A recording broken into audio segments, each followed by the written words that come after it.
तो स्टूडेंट आज हम बात करेंगे 12th के अकाउंटेंसी में चैप्टर है retirement and death of A partner. अब बेसिकली इस चैप्टर में दो मेजर टॉपिक इंक्लूड हैं, retirement of partner and death of partner.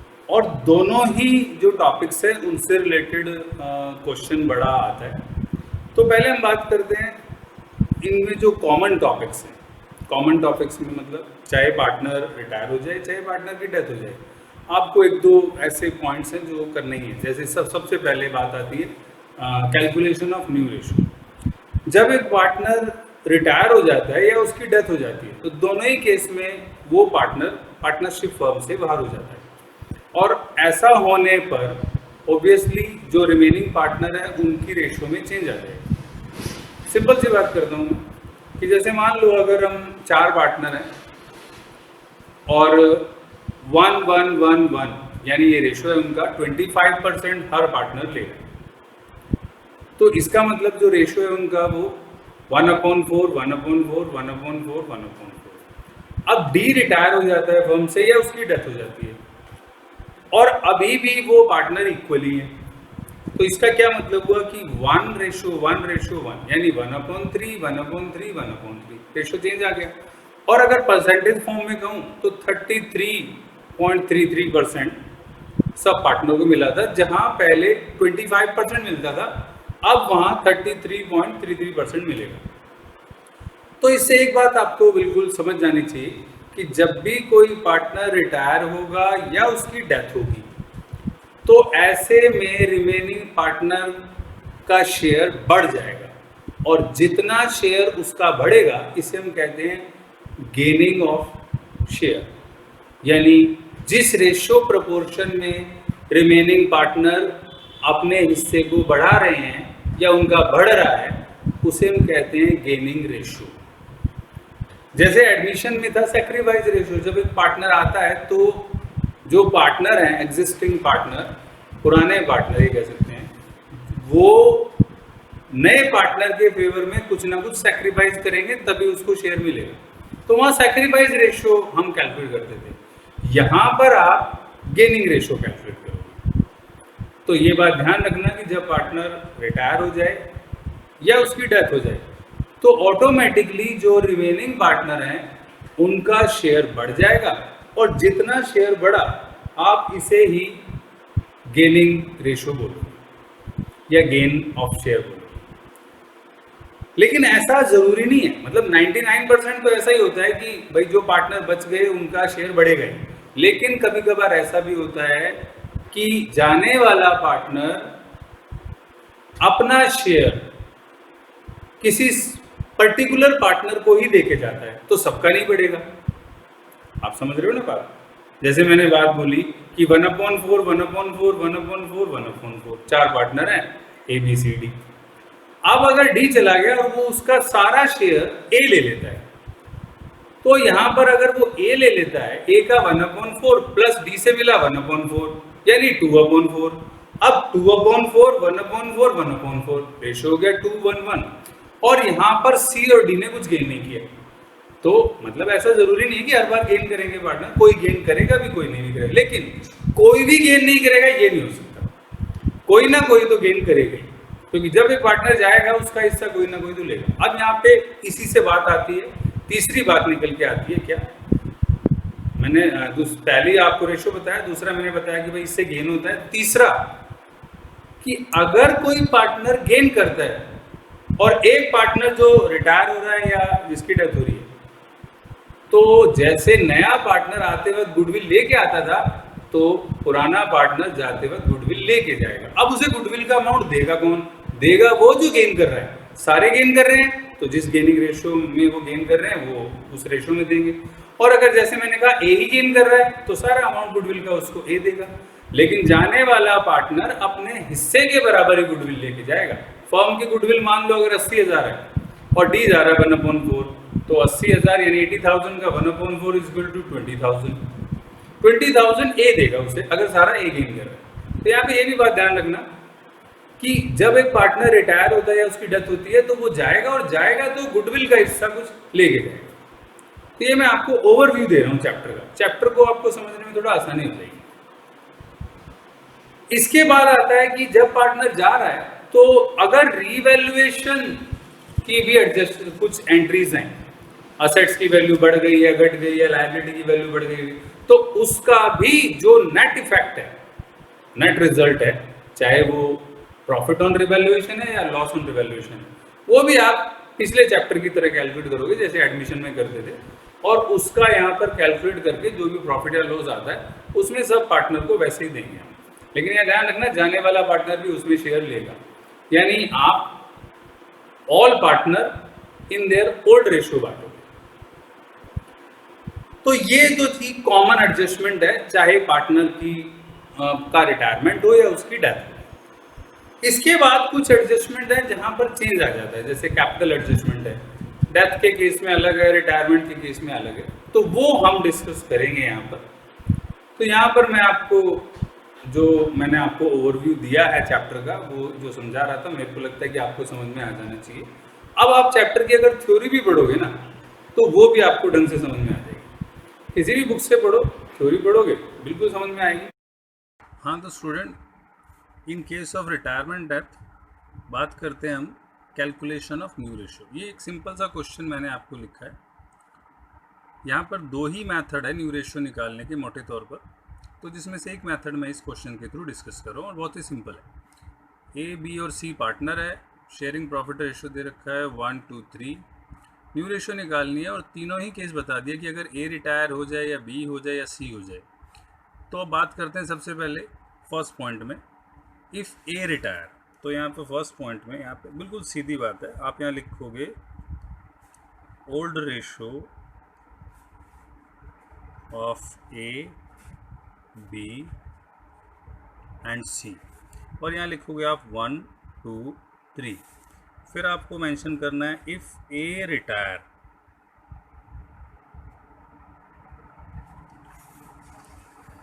Then new ratio of B and C. तो सिंपल, आपको कुछ नहीं करना, ये 1 हटा देना है, तो न्यू रेशियो बी और सी की होगी 2:3। बस, बहुत आसान। अगर आपका ये मतलब प्रोपोर्शन फॉर्म में दे रखा है सिंपली, जिसमें आप ये कह सकते हो कि डिनोमिनेटर सबका इक्वल है और आपने रेशियो फॉर्म में उसे निकाल लिया, यानी 1/6, 2/6, 3/6, तो ऐसे केस में आप जो पार्टनर रिटायर हो रहा है उसके उस रेशियो को छोड़ दो, बाकी नया रेशियो हो गया। सेकंड केस में अगर हम बात करें तो इसमें लिखा हुआ है B retired from the firm, फिर आप वही लिखोगे ओल्ड रेशियो। ये करने का तरीका आपका यही रहेगा, old ratio of A, B and C 1 2 3, और यहाँ पर आप फिर मेंशन करोगे इफ़ बी रिटायर्ड या रिटायर्स, तो B retires and new ratio of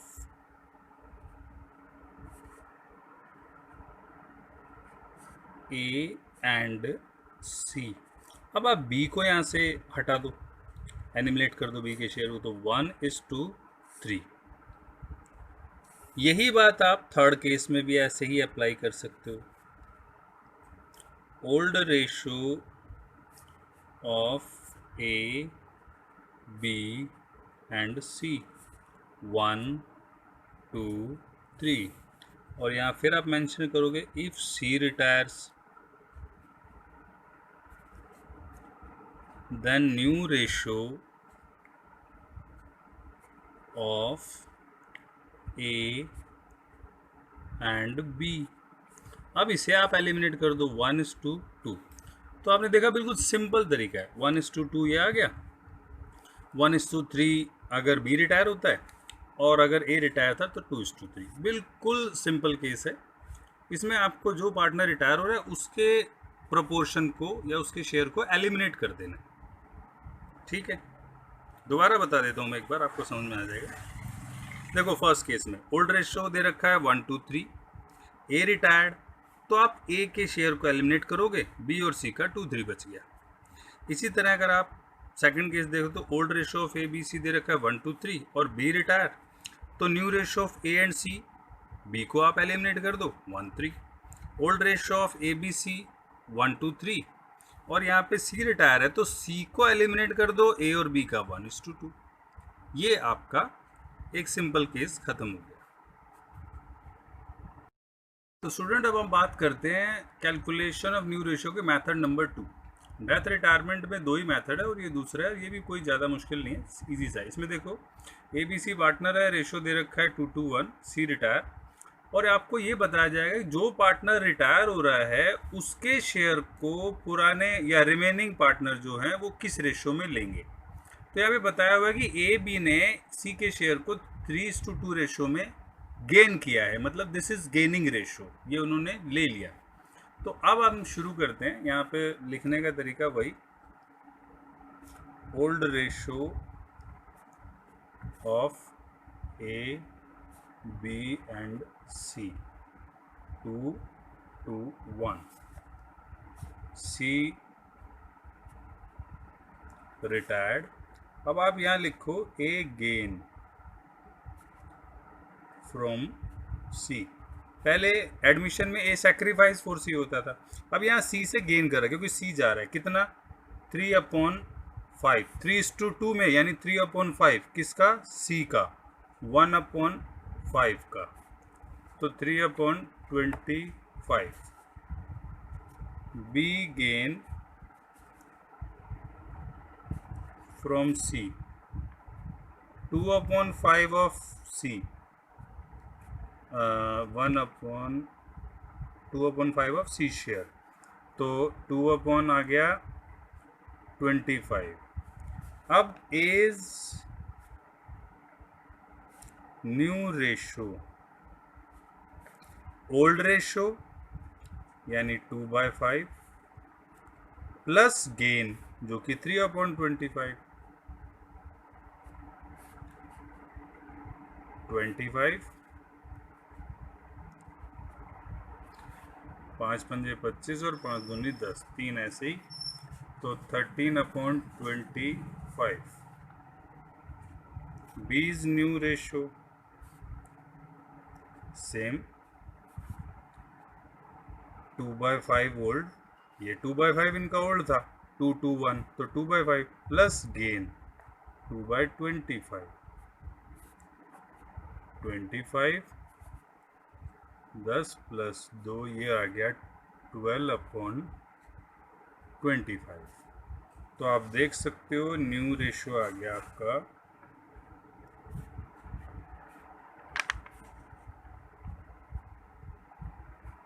new ratio A and B 13:12। अब ऐसे में अगर मैं ये कहूँ कि भाई ये अगर इसे बोल देते ए एंड बी, उसे 3:2 ना लेकर इक्वल ले लेते, and his share is taken up by A and be equally, तो आप क्या करते हैं यहाँ पर, ये 3/5 की जगह 1/2 ऑफ 1/5 यहाँ आ जाता, 1/2 ऑफ 1/5, यानी दोनों बराबर ले रहे हैं। यानी ये आपको बताता है कि भाई ए और बी किस रेशो में गेन कर रहे हैं। ऐसा नहीं है कि दोनों ही गेन करें, ये भी ज़रूरी नहीं है। यहाँ ये भी मेंशन हो सकता था his share is taken up by A only, तो आप क्या करते हैं यहाँ पर, ए गेन सीधा लिखते हैं आप, जो उसका शेयर है 1/5 पूरा गेन कर रहा है, और बी गेन कुछ था ही नहीं, नील कर देते, एज न्यू रेशियो 2/5 प्लस 1/5 हो जाता इसकी जगह, और वो आ जाता फिर, और बी का नया रेशियो 2/5 ही रहता क्योंकि उसने तो कुछ गेन ही नहीं किया। तो इस तरह से आपको यहाँ मेंशन होगा, तो कोशिश करो आप इसे समझने की। अब आपने कैलकुलेशन ऑफ न्यू रेशियो समझ लिया है, जब पार्टनर का रिटायरमेंट या डेथ होता है तो उसमें न्यू रेशियो कैसे कैलकुलेट करते हैं वो मैंने आपको समझा दिया, और मुझे लगता है अच्छे से आपको समझ में आ गया, क्योंकि दो ही मेथड है, थोड़ा बहुत उनमें चेंजेस होता है, वो बिल्कुल ईजी है। अब हम बात करते हैं कैलकुलेशन ऑफ गेनिंग रेशियो की, तो उसमें बहुत बड़ी मतलब कोई समझने की ज़्यादा चीज़ नहीं है, बस एक सिंपल सा फार्मूला आप याद रखोगे, gaining ratio is equal to new ratio minus old ratio. Sacrifice में होता था old ratio minus new ratio, यहाँ पे उल्टा है, gaining ratio is equal to new ratio minus old ratio. और अगर किसी का माइनस में आ रहा है यहाँ पर तो ध्यान रखना, फिर वो सैक्रिफाइस कर रहा है। ये मैंने आपको बता दिया। अब हम बात करेंगे ट्रीटमेंट ऑफ गुडविल की, वो मैं आपको अब एक पिक्चर से समझाता हूँ वीडियो। ट्रीटमेंट ऑफ गुडविल ये टॉपिक है in case of retirement of partner. तो ट्रीटमेंट ऑफ गुडविल में मैं यहाँ आपको बता दूँ कि ये है रिटायरमेंट ऑफ पार्टनर के केस में। इसमें हमारे पास मेथड है दो। पहला, when old goodwill appear in the books of old firm, पुरानी गुडविल है और वो बुक्स में है, तो पहला काम होता है कि जो पुरानी गुडविल है उसको आप राइट ऑफ करोगे। राइट ऑफ करने का मतलब है उसको बुक से ख़त्म कर देना। और असेट्स को बुक से कैसे ख़त्म करोगे? जब आप असेट्स को क्रेडिट कर दोगे, क्योंकि असेट्स का डेबिट बैलेंस है और आप उसे क्रेडिट कर दो। तो इसमें क्या होगा, एंट्री क्या होगी? जर्नल एंट्री आपको मैं बता रहा हूँ, partners capital account debit to goodwill account. और यहाँ पर आपको बता दूं, पार्टनर कैपिटल अकाउंट जो डेबिट होंगे वो इन ओल्ड रेशो में होंगे।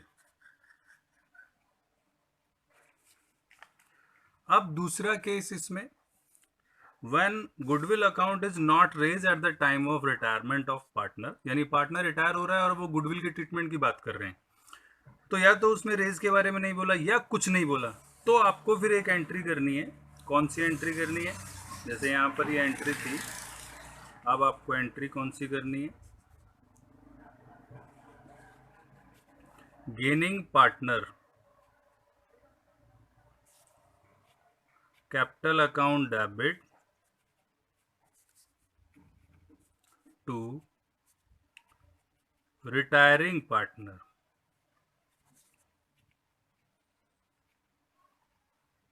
कैपिटल अकाउंट, यानी जो पार्टनर रिटायर हो रहा है उसको उसका गुडविल का शेयर दोगे।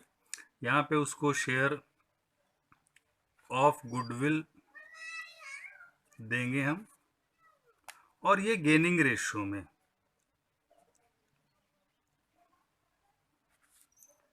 जो जो गेन कर रहा है पार्टनर उसमें बांट दें। तो ये दो केस हो गए। अब तीसरा केस क्या होता है? तीसरा, when goodwill account is raised.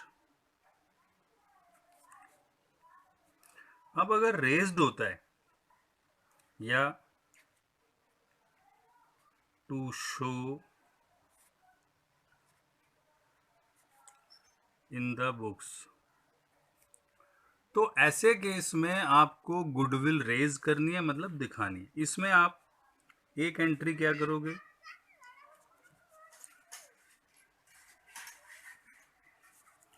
Goodwill account debit to all partner capital account, और ये होगा in new ratio, in old ratio, sorry. लेकिन हमारा अकाउंटिंग स्टैंडर्ड का ये कहता है कि अकाउंटिंग स्टैंडर्ड की भाई गुडविल को आप बुक्स में दिखा नहीं सकते, रेज नहीं कर सकते। परचेज गुडविल है तभी आप दिखा सकते हो। तो जो बचे हुए पार्टनर है वो इसे राइट ऑफ करना चाहेंगे। ऐसे केस में आप ये लिखोगे, व्हेन गुडविल राइट ऑफ, तो remaining partner capital account debit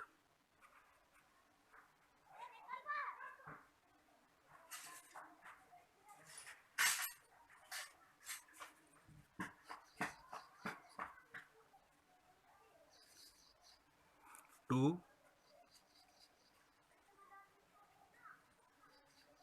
goodwill account, ये हो गया। गुडविल को आप अब हटा रहे हो, राइट ऑफ कर रहे हो, और यहाँ पर आप लिखोगे इन, ये तो हो गया अमाउंट ऑफ गुडविल आ गया यहाँ पर, और यहाँ लिखोगे इन न्यू रेशो। तो ये जो इसमें एक पॉसिबिलिटी आपको शुरू में बताई, ये तो तभी होगी जब गुडविल अपीयर हो, तो आपको यही एंट्री करनी है। लेकिन जब पार्टनर रिटायर होता है तो या तो आपको मेथड 2 फॉलो करना है, कुछ नहीं बोला तो गेनिंग टू रिटायरिंग पार्टनर, या फिर वो रेज और राइट ऑफ करने के लिए बोला, ये इन दोनों में से एक ही मेथड यूज होगा गुडविल के केस में।